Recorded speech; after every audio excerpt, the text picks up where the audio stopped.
I'll just, yeah, maybe. Okay, Ben Barraza joins us. Hey, Ben. All right, everyone. So I wanted to talk to the group about enterprise application design. And you all are also going to be a bit of a guinea pig group for me and using a little bit different presentation method and mode. So please bear with me on that. Hope you like it. Give me your feedback on it when it's all said and done.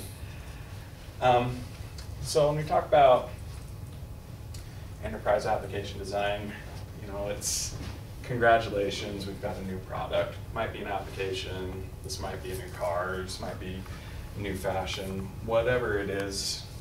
The intent is that the ideas, I've kind of scaled them back enough that we can talk about it across industry. That doesn't necessarily have to just be software, but as we get into some of the details a little bit later in the presentation, I will focus just on software as we apply some of these things.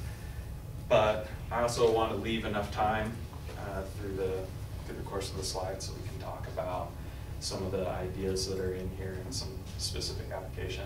I think there's a couple of areas that are rich and ready for feedback. So one of the things that we get when we start talking about enterprise application design is I'm not talking about so much the structure. There's a lot of documentation, there's a lot of theory about scalability and reliability when you start building out, pulling in large groups of people or a single application or a single software package that's going out to a whole bunch of people. What I'm talking about is something more along the lines of a suite of applications that is specific to a given enterprise. So some examples might be like Microsoft Office or the apps that Apple actually produces and ships with the iPhone. Applications that are inside of a portal, for example. One of the things that I mentioned in a meeting just yesterday was kind of put on my Lawrence Fishburne glasses from The Matrix and said, what if I told you that there are no applications that run in the portal of Weaver State? Which is the truth. There's no, the application space, once you go log into the portal, none of the applications you hit are actually in the portal. They all have their own independent application space. The only thing that ties them together is design. So the look and feel of these applications, the way they behave, the interaction. That's what makes it the portal, even though they're all standalone. So when I get a good idea leads to others, this is a little bit cuter at the first before we start getting into some details because, again, this is my experiment. So a lot of times when we start talking about this sort of stuff, it comes back, well, don't we just need to put our logo in the corner and kind of call it good, make sure that it has the right color scheme. We see this a lot with third-party vendors when we start trying to integrate other systems into ours. And you know, the logo helps the end user identify that something is related and relevant, but the whole experience isn't quite there. So I'd like to introduce you to my friend, the Ferrari. Those that have a sharp eye would recognize this as actually a Toyota MR2, but it has a Ferrari badge up here at the front. Car's got the right attitude, right color and everything like that, but absent some of the constraints that we expect and we would want to see from Ferrari as a company, we actually end up probably betraying what our users' expectations are. You know, we can put the Lambo doors on it, the flip-up doors, we can put the head in front of the nose inspired like Ferrari, but if it doesn't behave the same way as we'd expect the Ferrari to, we're going to have some upset people. So, fair enough, true, can't just slap a badge on something, put lipstick on a pig, but we can still make something really great and try and integrate it into a bigger system, and that has to be automatically absorbed into the system as part of the enterprise application, right? So I'd like to introduce you to another friend of mine, a richer friend. This would be the concept car. So, right badge, right attitude, has a legitimate pedigree, could be something that's, you know, genuinely fantastic, but is it still meeting those user expectations? Can it still realistically be integrated in and say this is part of our enterprise and has the right role? So when we start dismissing constraints, we can still end up with a product that alienates and can disappoint the audience in their execution. Cool as it might be and relevant as it might seem, it still needs to be treated in the end like a design exercise. Concept cars in production, they do influence the enterprise. They do have their place.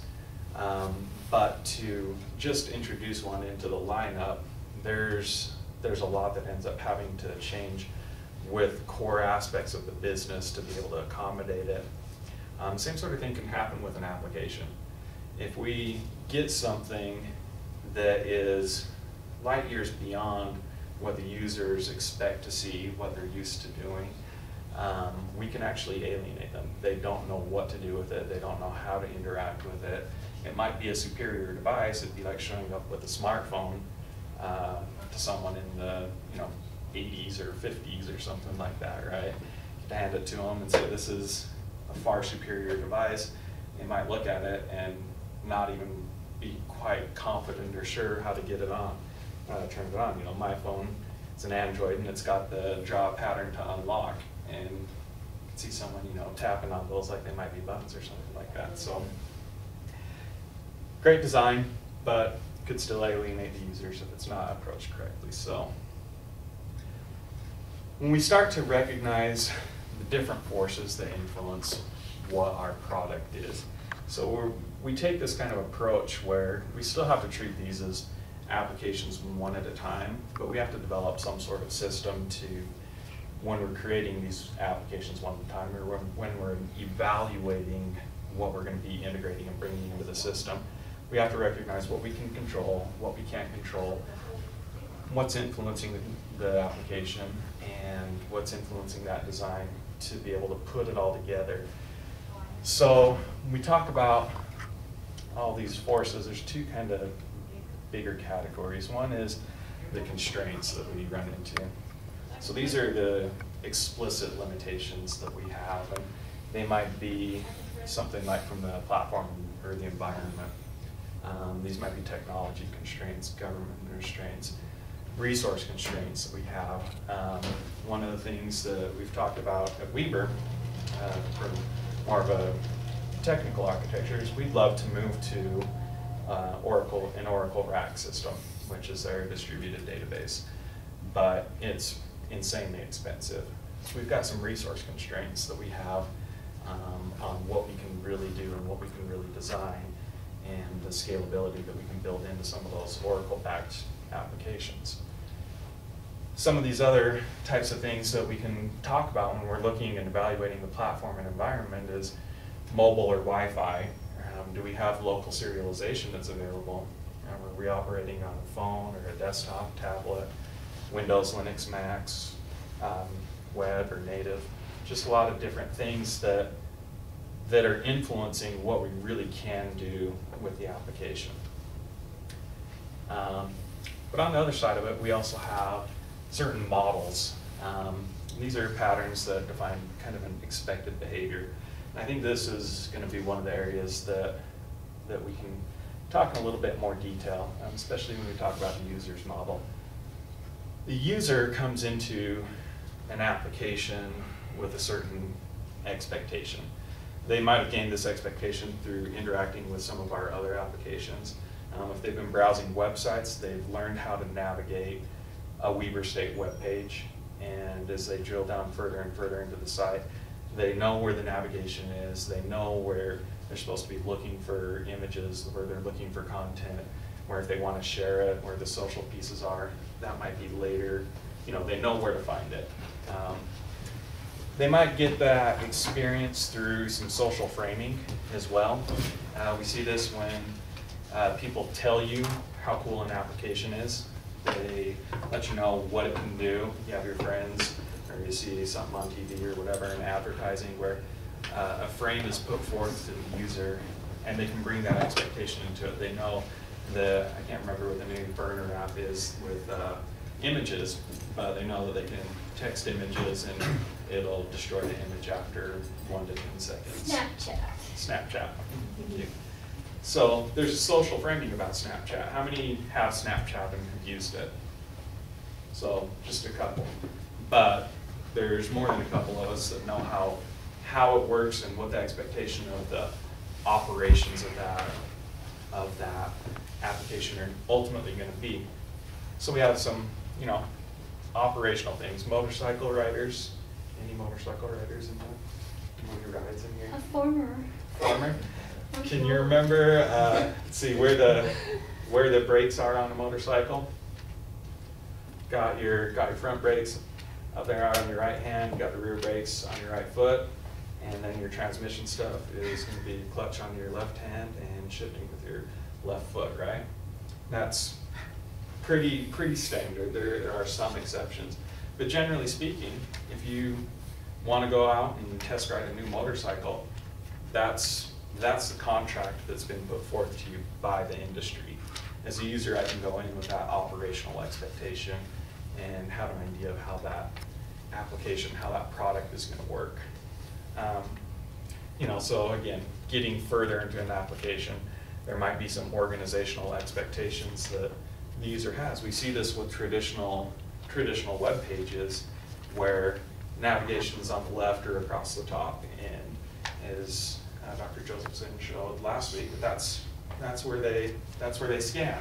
That's where the eyes are trained to go. There's also certain expectations that the users bring into it that are visual and sensory. So exit signs when we're talking about architectural design, alert tones when it comes to cars, when it comes to applications and devices. If your computer is constantly beeping at you, it probably doesn't mean that you're doing good work. It's not a positive reinforcement tone, but it's a negative tone. So users have certain expectations that they bring. Those expectations influence our application design. We have a strategic model that typically is in mind when we start to put together an application. So this is going to be addressing the business expectations and business goals of the product. Branding typically is going to be part of that strategic model, but also this is the aspect, this is the person or the influence that has the long-term ownership and the long-term interests of it, and also defines a lot of the functional requirements. So when the genesis of an idea comes up, it's typically going to have some strategic purpose. So meeting that strategic purpose definitely impacts on what we do and why we put this application or why we put this product out there. The person who is doing the design work of it definitely brings a model. They bring their own frame of influence and reference to the product. They have certain expectations of what the user experience should be. They have certain expectations of what the level of engagement that they want to see with that application as they put it together. And the implementer. These are this is the person or the persons who actually put it all together for us, who execute the functional design, who bring the product to fruition. There's usually some capacity constraints with this group. So if we were using the cars analogy, this is the assembly line that's there on the floor. There are man-hour constraints, there's raw material constraints, and things like that. And on more of a generic fashion, this group is typically going to be the most sensitive to platform constraints. It seems like not too long ago, even 10 years ago, putting curved corners on a website, or elements within a website, was something that mid-level designers could do. And novice web designers, that was like the first thing that as they were getting more and more into the business and they learned more and more about the code, they would find their technique that worked for them to put a curved corner there. You know, whether it was background images and whatnot. I think Sarah can probably attest very much to this, and everyone was interested. If you saw a website that had curved corners, like, oh, they've got someone who knows what they're doing. Now it's, you know, just a CSS entry, right?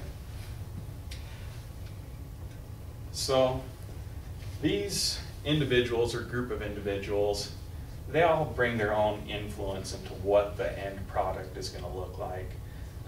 These environmental constraints also impact what it can look like. You know, we can't just decide that we want flying cars.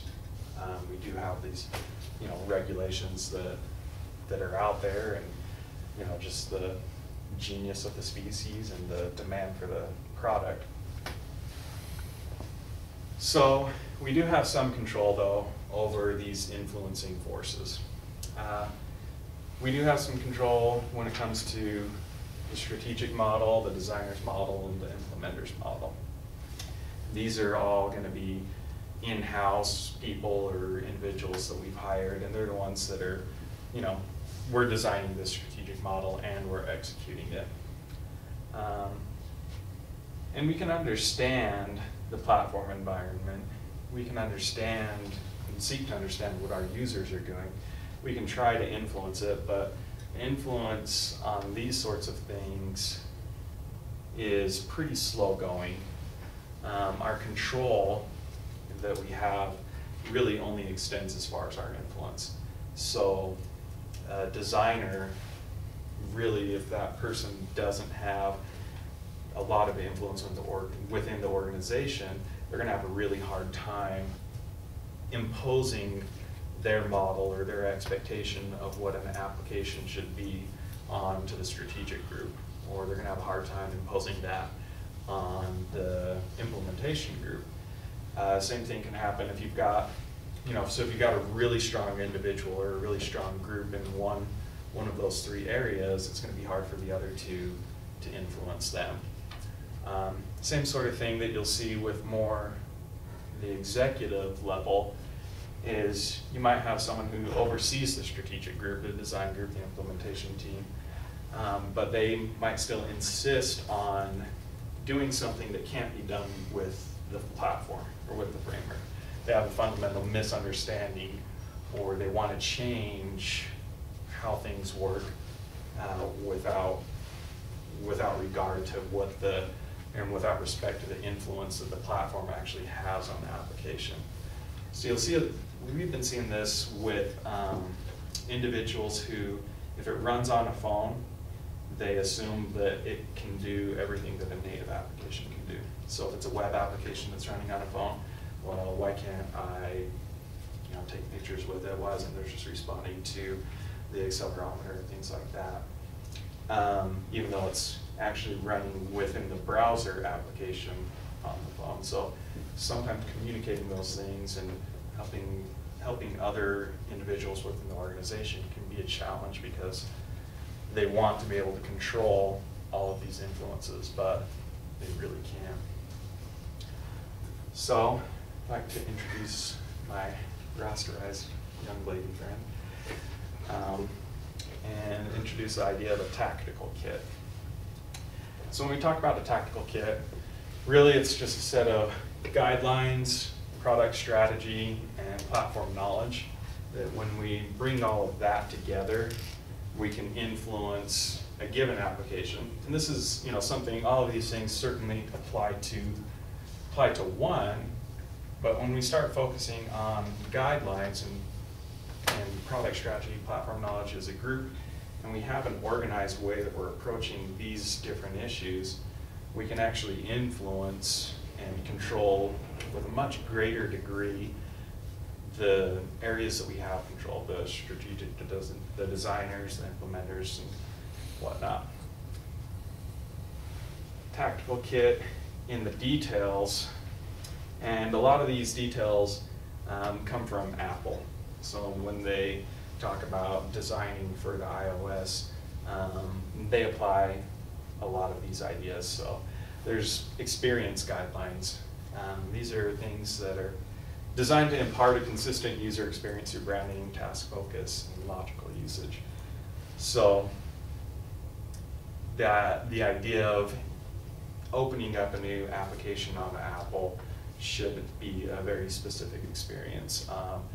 That they should know what type of application that you're using and know where your task is, what your goals are within the application. It's part of the experience guidelines.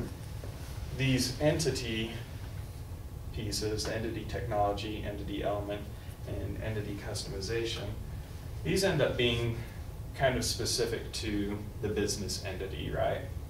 We're all working within this same platform, but we can recognize specific aspects of it that are unique to our organization. So when we talk about entity technology guidelines, this is appropriate usage of the supporting tech, whether it's from the platform or the collaborative environment of applications. An example of this would be messaging within an application or within a suite of applications. How does application A alert users that something's wrong versus how does application B alert users that are wrong using the email system?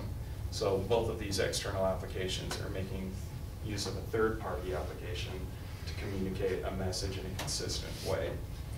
So do these alerts go out via text message, or do they always go out via email systems, and is the format the same? We talk about entity element guidelines. This is appropriate usage of granular controls such as buttons, icons, and text boxes. So one of the things that drives me absolutely insane when I see a website is when someone's using a radio button as a checkbox. So you're marking a yes or no, there's just one radio button, and it's either on or off. They're actually misusing that control. And that's kind of driven by the broader understanding of what that control means by the platform. And so we can talk about some of those specific things within the entity. So if we get into links or buttons within a suite of applications, if you're in a Microsoft application, you know that the big red X up in the upper right-hand corner is going to close that application. It's consistent through all of Office, and you know how to work with it. Same sort of thing with something that was customized for Microsoft, which is kind of that ribbon that they have of tools across the top of the Office applications. Typically, if you know one Office application pretty well, if you're familiar with Word or if you're familiar with Excel, it's not a huge leap to get familiarized with PowerPoint. It's not a huge leap to start working in Visio, right? There's still a bit of a learning curve with that specific application, but because you've learned how to work with the different entity elements, that much of the learning curve is taken away from you. And customization guidelines. So these are guidelines that are specifically geared towards developers and designers for working within your environment. So you're putting together some sort of document that says, here's how far you can take this, or if you're taking the logo and you want to do something a little bit different with it, here's what's appropriate and here's what's not appropriate. So putting together a set of guidelines. Looking at a well-defined product strategy, we have application design strategies. So this is the organization and flow of the functional features and behaviors of an application. When we talk about a programmer, this is where they're spending most of their time right out the door. They are looking at, is it functionally delivering on the premise that it needs to? You know, right now we've got one of our programmers is putting together a piece for human resources to help with the onboarding process. So they collect a lot of information, just general information about a person, but then they start applying that general information to benefits and to emergency scenarios and things like that. So there's about 9 different screens that this user needs to walk through. The first thing that the programmer does is makes sure that he's collecting all the information that he needs. So application design strategy, but then he starts to think about, okay, how does this one screen flow into the other, and how do I communicate all of this? So he's not thinking right out the gate about what the design is of as far as color presentation, but it's functional presentation.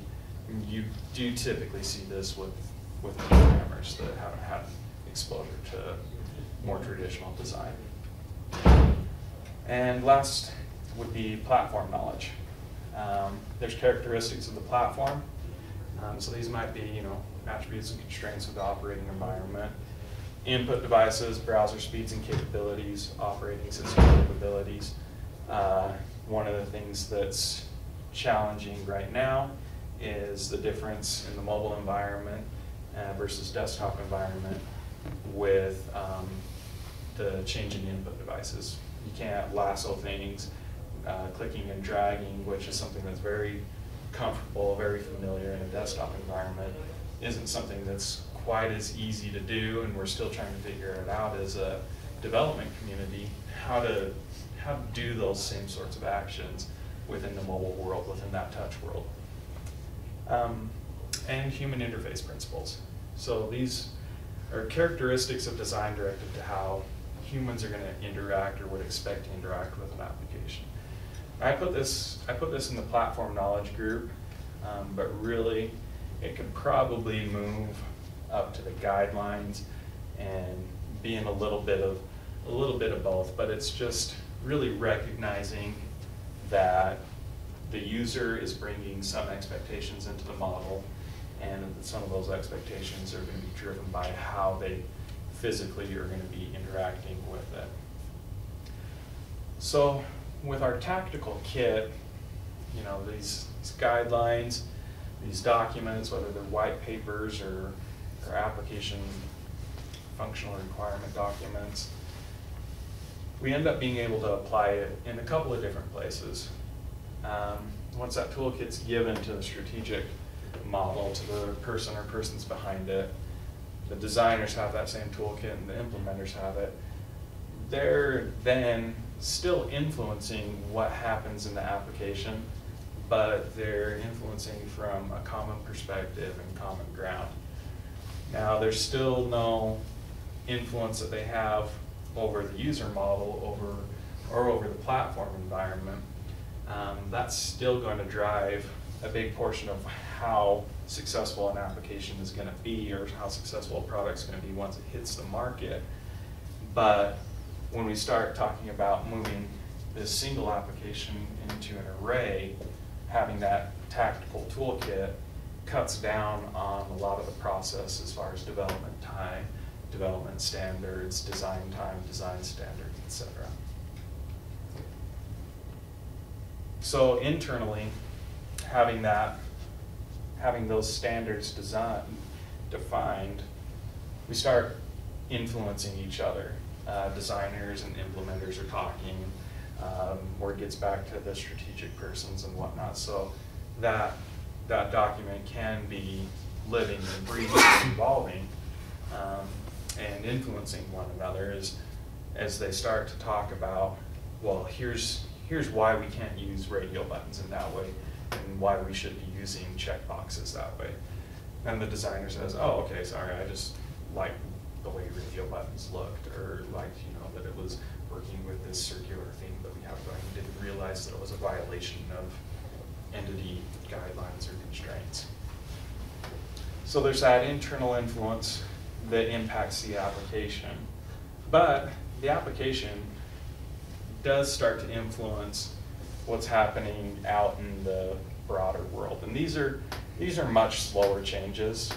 The user models do impact on the environment and on the platform. And the platform and environment does impact on what the user's expectations are as they start to hit into these applications. But it is kind of a bigger thing. So one area where we've seen this in recent years is the tablet, and with the proliferation of touch devices. They were introduced into the marketplace, they've impacted user experience, and it has come back around to change the internal influences and whatnot. So a product can change the marketplace. Good application design can change the marketplace and can impact how we do things, but we can't unilaterally decide to change things up as a designer or as a programmer and expect the market and expect the users or expect the environment to change to our whim. So, tactical toolkit, applying it, we can actually have a lot better control when we start talking about enterprise design, enterprise applications. Some of the takeaways are, we can create a complete design, UI, UX consistency amongst the products. We can still respect platform constraints, user models, and user contracts. We can still respect the strategic goals of the organization, and we can improve communication and productivity among business design and implementation professionals. So definitely worthwhile to take the time to invest in this sort of approach and investing in those practices when we are moving into enterprise level design. So that's this part of what I have, but there's a couple of areas. I mean, I'd be happy to talk questions, but I know we were hoping to get some discussion involved in this. A couple of areas that stood out to me as kind of ripe for discussion was one that Rob and I were talking about regarding contracts and user expectations. And I've been kind of in my head thinking about this a lot lately, that a user makes a contract, that a business and a user make a contract with their website. When we start talking about sites that have more than just a few pages, when we're just talking about thousands of pages, you know, Weaver State within our content management system, we've got over 15,000 pages, right? And once a user hits the home page, or once they've gone through a couple of department pages, they've learned how your site works. And when they jump into another area of the site, they're presented with a different contract potentially. If the navigation's changed, if the visual appearance is radically different from what they have done, we've kind of violated that contract. We've taken the controls on the motorcycle and switched them from one side to the other. Might be able to work. You can take an American and put them in a right-hand drive car in Europe, and after a couple of near misses, they'll probably start to get the idea, but that contract has changed and it creates a certain level of discomfort. So that was one idea, but I'd like to hear your questions or thoughts or areas that stood out to you. Yeah, one other thing I was thinking was, do you have the tactical toolkit? It sounds like it's sort of a collection of documents. It is. And so do you, I mean, this is just really operational. Do you collect them all in the same place so everybody has this manual, Bible of the project that they take with them, or how does it? It can be. It can be that formal. It depends on the individual, it depends on the organization. There are aspects of the design that you can, if you have a group that you're not confident in that they're going to self-regulate, you can recognize that you're going to move part of that out of that group. So, for example, with the applications that we do, we have our programmers inherit from base class, and that defines what we interpret as the portal design, right? For good or for bad, that takes that out of that programmer's hands. They're not having to recreate it, but it enforces those contracts that the user has. So we don't necessarily have to put a document together that says, here's how the logo and header should appear. We can put together a document for the programming team that says, here's how you get a program started, add this file to your project, and they can move forward. And so it ends up being kind of removed up to the more strategic level of the organization that's keeping track and enforcing these standards across, this technical toolkit, and making sure that everyone's subscribing to the appropriate aspects and elements in the toolkit. So this is kind of a general question, but I mean, again, it seems to me that what you're very much doing is making sure that everyone is having conversations with each other. Yeah. And that, but so is it the strategical? Is it everything kind of flow up to the strategical level? And strategical level's job is to make sure people are having a conversation, or is it more of a grassroots part where you're wanting the implementation team to be talking with the design team naturally? Or is it something that the strategical team enforces? I mean, do you understand my question? I mean, I think this is kind of an organizational question, not just so much, but that's an interesting question. How do you get people to talk to make sure you get the right kind of product out? It's interesting because you see both approaches. So you can have a very top-down organization that has very rigid design practices. But again, I pulled a lot of the guidelines and ideas for that guideline aspect of the toolkit from Apple. So they have a document on their website that's, designing for iOS, and here's how, and so it ends up being, they set the tone, and people either listen to it or don't.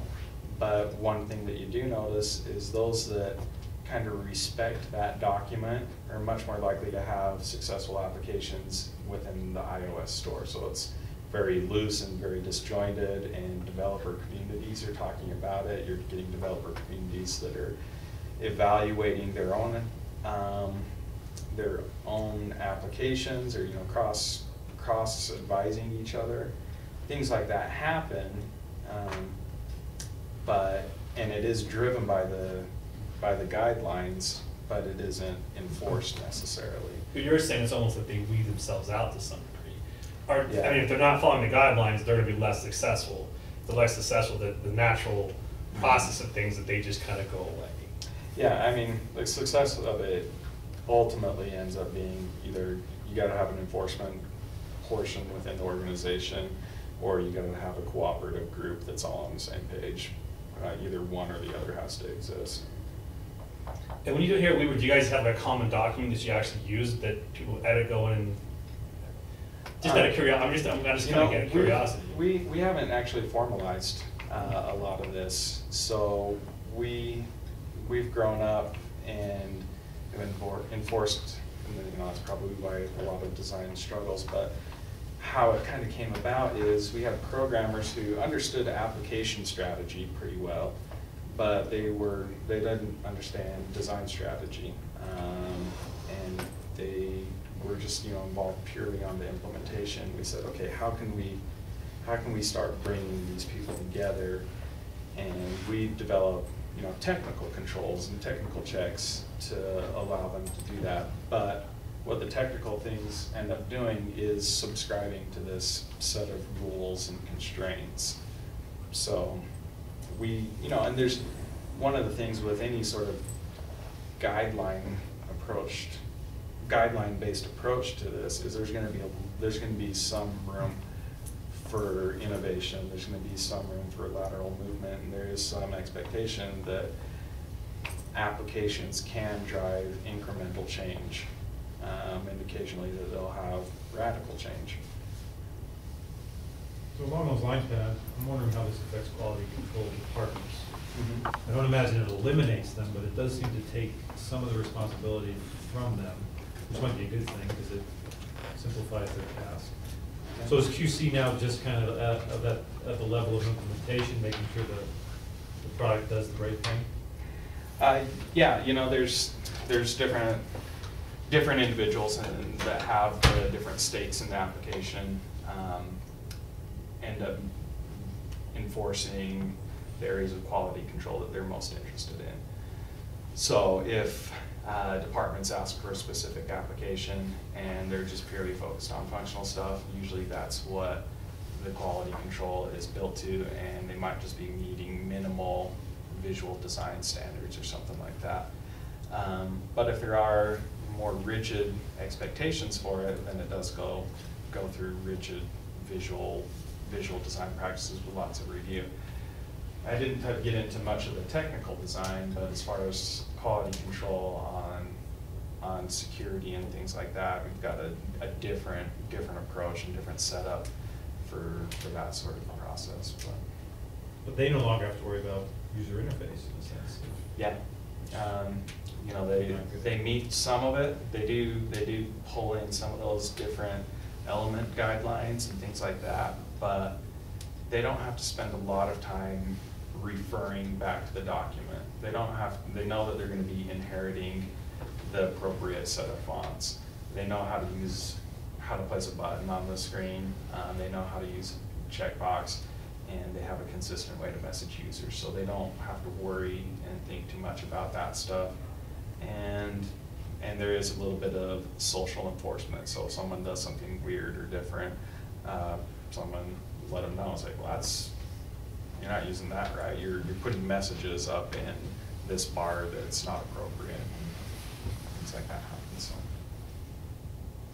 So this idea about the contract, I think, is really interesting. Between the contract between the user and the person who's hosting the application. Like who actually? So it's just interesting because there's contracts. Being that I'm an attorney, it's a two-way street, right? So it's an interesting analogy, but who actually is forming the contract? And I guess who's driving the contract? And I guess what I mean by that is it the end user who's kind of pushing, like this is what the contract needs to be, or is it the other way around, the people who have the application saying, here's the contract end user, you have to, who's adjusting to who, or is it not that simple, or is it a combination of both kind of thing? I think it's an interesting analogy, an interesting question to me. Yeah, and my terminology might be off on that. No, I like the word. I like the idea of a contract because I think that's there's a social contract. I think that's a good use of the word. I think it's interesting who's forming it and who's driving it. Yeah, you know, really both. When we were talking, for instance, if you took the Weaver portal and you moved the log on, the name and password, and put it down over in the right corner, 7777 would be really busy for a while. There's a contract that's established, an unwritten, non-binding contract, but the login is up in this corner, except on some pages it's up in this corner. But you know, when these guys have been talking and others about this design, going out right to the edge, the bleeding edge of a cool design, then you start to, on the other side of the balance, violate some contracts that may make it fail. A good example that we deal with in the faculty world is Canvas. Canvas makes changes all the time and doesn't tell anybody. And they're usually better from the user interface in a lot of ways. But a good example is the discussion. In the last semester and this semester, there's been about 5 or 6 major changes in the way the discussions work on Canvas. And we don't get and when I say we, not just faculty, the students never get hey, this is a new improvement, you ought to try this out. It's just the next time you log on, okay, how does this work? And there's been contract violations, and it gets students ruffled, and it gets some faculty ruffled. And so is the design better? If these guys are looking at it purely from a design standpoint, if I showed you old Canvas, you guys still take classes? Who are you there? So old Canvas, this is what it looked like in a discussion, and new Canvas, this is what it looks like. I think if we showed it to you from a design standpoint, you'd say, oh, this is lots better. This is a way nicer design. But how many hours were lost by students because they had to adjust? The contract was broken and they needed to adjust, and how many of them say, forget it, I'm just going to go take a Canvas class, or forget it, I'm going to go to University of Utah. I mean, I don't know what the answer is, but it feels to me like this constant balance. You're trying to keep the ongoing user happy with the way it is. And we've all experienced that, haven't we? You know, Netflix changes or something we use, and it's an adjustment. We've got to do it. So my question is, like, who even motivates the designer to make the change in the first place? I mean, like, does the designer sit down and go, he looks at it and says, this just needs to be redone because he personally thinks that's what needs to happen, or is he making an adjustment because he's getting some kind of feedback from somewhere to make the, do you understand my question? Yeah. You know, there's always going to be a body of people out there who are going to have problems with the adjustment, but why is the original adjustment. These guys are gonna try to do something different. Just like a new car, you know, you look at cars, and Yeah. if you looked at a 1950 Ferrari, it's not gonna have the same buzz as a new one. I don't know how that evolves. Well, it's the same, what it is those five forces in Yeah. your application. Sometimes you're gonna have an influence coming from the user, sometimes you're gonna have it coming from the designer, sometimes it's gonna be a strategic influence. Sometimes it's platform influences that says, you know, Windows comes out and says, hey, we're no longer gonna support this functionality or this feature, or. It's a bit of business So, decisions. well, Almost. no, that might be an external thing. Okay. We might be imposed on us by saying, you know, someone discovers a flaw in the HTTP standard, right? That Weber doesn't have anything to do with the HTTP standard, but someone discovers a vulnerability, and the programmers have to go and change something, or, you know, a new hack comes out for breaking passwords, and Weber has to change that contract as to what the secure password standard is. So it's an external thing. Weber, that's from a platform influence, and everyone has to change to it. And sometimes it's two forces that are making the influence, the users and a strategic decision. Sometimes it's just the designer that wants them to influence it. But, you know, I mean, back to address, you know, what Rob was saying as far as like balancing and who originates it and who does, you know, doesn't. It's almost like roommates. You know, you might have initially in a roommate situation someone who is the driving force, who has the contract with the apartment building or something, but even internally there ends up being this balancing act. These are my shelves in the fridge, these ones are yours, and things ebb and flow and change throughout. But in the case of Canvas that Rob is mentioning, it's almost as if the new contract is that there is no contract. Yeah. I mean, the developers of Canvas are saying, expect some changes. Yeah. And we're not gonna tell you when, just, it could happen on Monday. And I feel, it feels like, when you say, you know, who initiated, it feels to me like the designers were reading the CSS book and said, I can do that. Yeah. And so they implement this thing because they can do it. Yeah, and I asked you a make question, this like, just little- that, doing design just for design's sake, is it worth it? I think that was one of your questions. Yeah, well, and the thing is though, if they do it, somebody says, hey, what, I can make this thing, you know, the first person that made it glow when you hovered over something, and then that was really cool. No, they never did that before, but somebody did it somewhere, and you showed some examples of that, of some sites where they're doing some things that nobody's ever done before, and then people get on board with it, or they don't, and then after a while, that becomes the standard.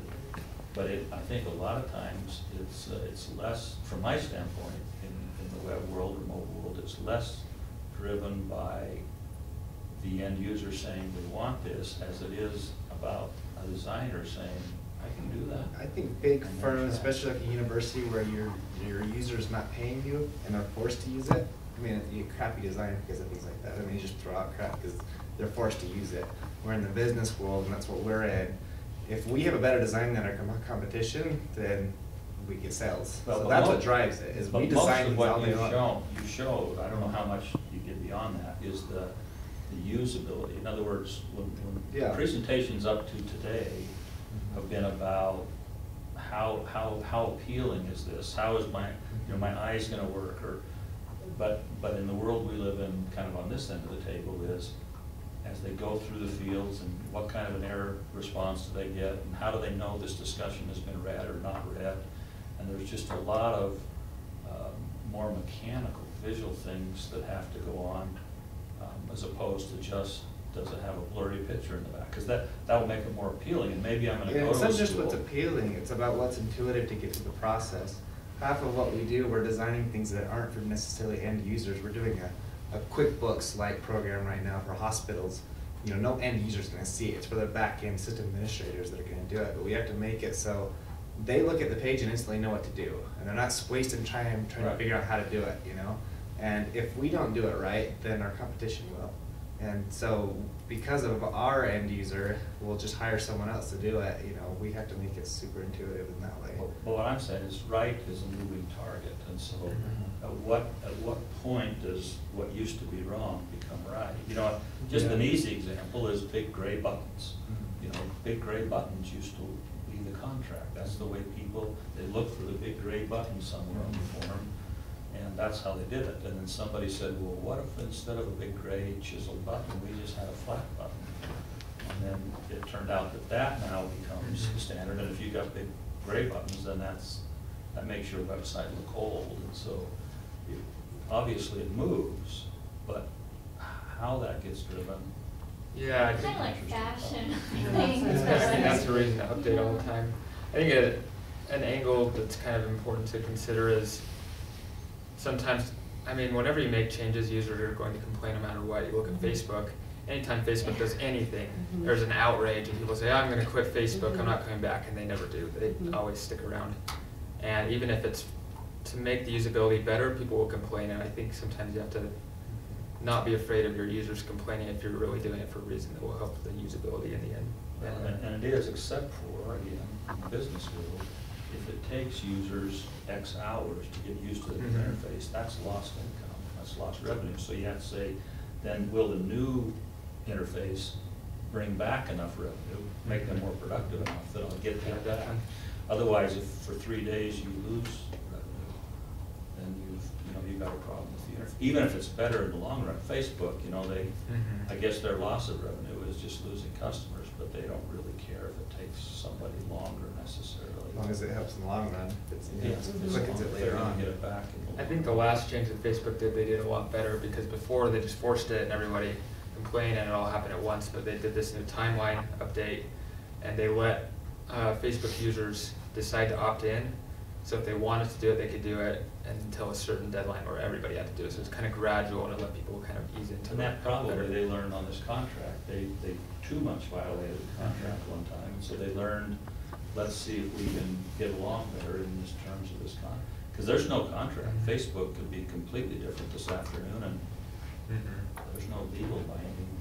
But that's an interesting example using Facebook, because they've basically stated that they're going to be, every week they'll make some sort of a change, right, as part of, and so they're trying to create a contract where the user is expected to be more flexible, and that's, and that really talks about now of course their population is 1 billion now or something like that, so that's pretty bold that they've got such a large population.